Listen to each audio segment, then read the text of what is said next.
उन लोगों का लीडर आगे आया और बोला, यारे हीरो बन रहा है क्या?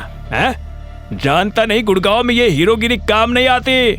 चुपचाप चला जा, वरना बेकारी हमें एक की जगह 2 कब्रें खोदनी पड़ेगी। अभिनव ने इस बात का कोई जवाब नहीं दिया। वो बस उन लोगों की तरफ देख रहा था और उनकी गिनती कर रहा था। इतने में उसने एक लड़के से कहा, भाई जरा पीछे हो ना।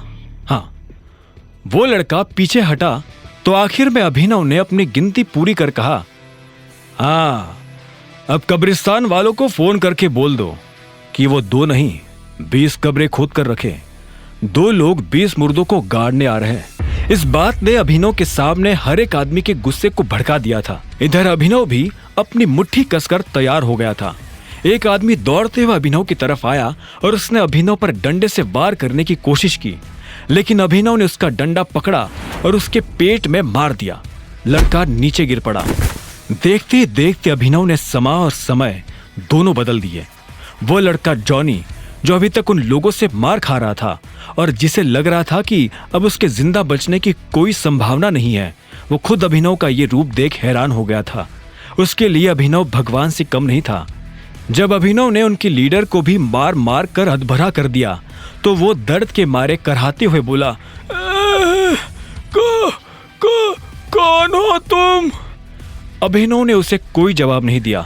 वो बस उसकी आंखों में देख रहा था। वो आदमी जवाब जानने के लिए बेताब हुआ जा रहा था, लेकिन इससे पहले कि अभिनव उसे कोई जवाब देता, वो खुद ही नीचे गिर गया था। उसकी आंखें बंद हो गई थी और उसने हिलना डुलना बंद कर दिया था। उसे इस हाल में देख अभिनव के चेहरे पर मुस्कान आ गई थी। इधर जॉनी का मुंह खुला का खुला रह गया था। उसने अपनी जिंदगी में ऐसा कोई आदमी नहीं देखा था जो एक साथ इतने लोगों को चित कर सके। वो धीरे धीरे अभिनव की तरफ आगे बढ़ने लगा था। अभिनव ने देखा कि उसके होंठ के पास से खून आ रहा था। उसकी आंख के नीचे काला गड्ढा हो गया था। उसके पैर में मोच थी और उसके कपड़े फटे हुए थे। कुल मिलाकर उसकी हालत बहुत खराब थी। अगर अभिनव वक्त रहते वहां नहीं पहुंचता तो वो मर सकता था। उस लड़के ने अभिनव के पास आकर पूछा, कौन हो तुम और तुमने हमारी जान क्यों बचाई? जॉनी इस सवाल का जवाब जानने के लिए बेताब था। उसके दोस्त वही सड़क पर बेहोशी की हालत में पड़े थे।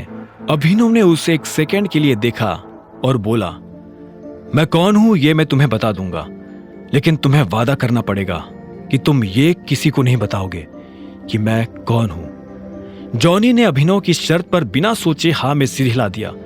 अभिनव ने उसकी जान बचाई थी। वो अभिनव के लिए अपने दिल में इतना छोटा सा राज तो रख ही सकता था। अभिनव उसके पास आया और उसे अपना कान पास लाने का इशारा किया। जॉनी अब अपना कान पास लेकर आया।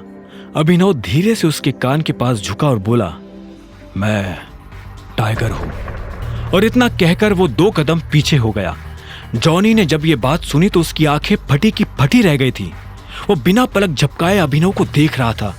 कुछ देर के बाद अभिनव हरदेव पाल सिंह के घर आ गया था। इतने सारे लोगों को मारने के बाद अभिनव के हाथ पैरों में बहुत दर्द हो रहा था। उसने गाड़ी पार्क की और एक गहरी सांस लेकर अंदर जाने लगा। वो बहुत धीरे धीरे और ध्यान से अंदर जा रहा था। मुझे तो समझ नहीं आ रहा कि अब हमें करना क्या चाहिए। मेरे हिसाब से हमें गौरव से कहना चाहिए कि वो अकरम से इस बारे में बात करे। अब तो वही हमारी मदद कर सकते हैं, राजीव ने कहा। जब अभिनव अंदर आ रहा था तब राजीव, शर्मिला और परिवार के बाकी लोग किसी गंभीर विषय पर चर्चा कर रहे थे। वो सभी काफी चिंता में नजर आ रहे थे। जब तक हमें किंग कॉर्पोरेशन का सपोर्ट नहीं मिलेगा तब तक हमारा काम नहीं हो पाएगा। मुझे लगता है हमें फॉक्स ग्रीन होल्डिंग से सपोर्ट लेना चाहिए। शर्मिला ने भी अपनी तरफ से सुझाव देते हुए कहा, मम्मा आप कैसी बातें कर रही हो? ये दोनों कंपनी टाइगर चलाता है और हम जैसे लोग टाइगर से सीधा जाकर नहीं मिल सकते हैं। आज तक जब उसे किसी ने देखा ही नहीं तो हम कैसे उससे मिल पाएंगे? अनन्या ने कहा। यह सुनकर शर्मिला बोली, शायद चिराग इस काम में हमारी मदद कर सकता है। मैं काम करती हूँ, तुम्हारी और चिराग की शादी फिक्स करवा देती हूँ। वैसे भी इस अभिनव ने हमें दिया क्या है? ठीक इसी वक्त अभिनव घर के अंदर दाखिल हो गया। उसे पूरी बात तो समझ नहीं आ रही थी, लेकिन जितना उसने सुना उसे सुनकर उसे लगा कि अनन्या की कंपनी किसी बड़ी मुसीबत में फंसी हुई थी। हेलो, नमस्ते, अभिनव ने अपने चेहरे पर मुस्कान लाते हुए कहा। वो भले ही कितना भी थका हुआ था, लेकिन वो इन लोगों को पता नहीं चलने देना चाहता था कि वो क्या करके आया है। जैसे ही अभिनव ने चहकते हुए नमस्ते किया तो शर्मिला, अनन्या और राजीव उसे देखने लगे। उनकी आंखों में एक अजीब सा गुस्सा था। अभिनव उनकी आंखें देख हैरान हो गया। अभिनव को यह तो नहीं लग रहा था कि वो लोग मुस्कुराते हुए उसका स्वागत करेंगे, लेकिन आज जिस तरह का गुस्सा उनकी आंखों में नजर आ रहा था, उसे देखकर अभिनव को कुछ अजीब लग रहा था। आगे की कहानी जानने के लिए देखें अगला एपिसोड सिर्फ पॉकेट एफएम के यूट्यूब चैनल पर, और द रिटर्न ऑफ टाइगर के सारे एपिसोड्स को सुनने के लिए डिस्क्रिप्शन में दी लिंक से डाउनलोड करें पॉकेट एफएम ऐप।